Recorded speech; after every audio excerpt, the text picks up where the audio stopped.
तर आज आपण बघत आहोत कोंबडी वडे, ते सुद्धा अगदी झटपट. तर उद्या लागतोय मिरग म्हणजेच पावसाळ्याची सुरुवात होते. तर कोकणात सगळ्यांकडेच हे कोंबडी वडे आणि चिकन हा बेत असेल. लहानांपासून मोठ्यांपर्यंत अगदी कोणीही खाऊ शकेल असे हे मऊसूत कोंबडी वडे कसे बनवायचे ते बघूया. सगळ्यात आधी एक तवा गरम करून त्यावर धणे, बडीशेप, मेथी, जिरे आणि मिरी घालून हे हलकेच परतून मिक्सरला त्याची बारीक पूड करून घ्या. आता एका परातीत एक चाळण ठेवा आणि 2 वाट्या तांदूळ पीठ घाला. ते चाळून घ्या. त्यानंतर पाऊण वाटी गहू पीठ, अर्धी वाटी बेसन पीठ आणि अर्धी वाटी रवा घालून तोही नीट चाळून घ्या.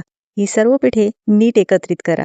आता या पिठामध्ये घाला भाजलेल्या मसाल्यांची पूड, हळद आणि चवीपुरतं मीठ आणि त्याचबरोबर एका पातेल्यात 2 वाट्या पाणी गरम करत ठेवा, कारण की त्याच पाण्याने आपल्याला हे पीठ मळायचे आहे. पाणी गरम करत असताना यात एक गुळाचा खडा टाकायचा, म्हणजेच या वड्यांची चव अधिकच वाढते. मी या पाण्यात एक गुळाचा खडा टाकलेला आहे, पण माझ्याकडून ती स्टेप स्किप झाली होती. आता हे पीठ झाकून 5 ते 10 मिनिटं ठेवून द्या, त्यामुळे पीठ छान मुरतं. 10 मिनिटांनंतर तेलाचा हात लावून पिठाचा गोळा छान मळून घ्या आणि त्याचे छोटे छोटे गोळे बनवा. आता लगेचच कढईत तेल तापायला ठेवा आणि वडे थापायला घ्या. केळीच्या पानाला तेल लावून एक एक गोळा घेऊन तो व्हिडिओत दाखवल्याप्रमाणे बोटांच्या साहाय्याने अथवा तळहाताच्या साहाय्याने थापून घ्या.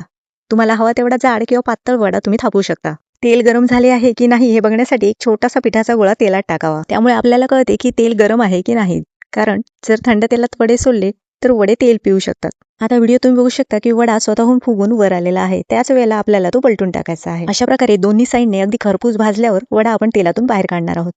तर बघू शकता की वडा अगदी टम्म फुगलेला आहे.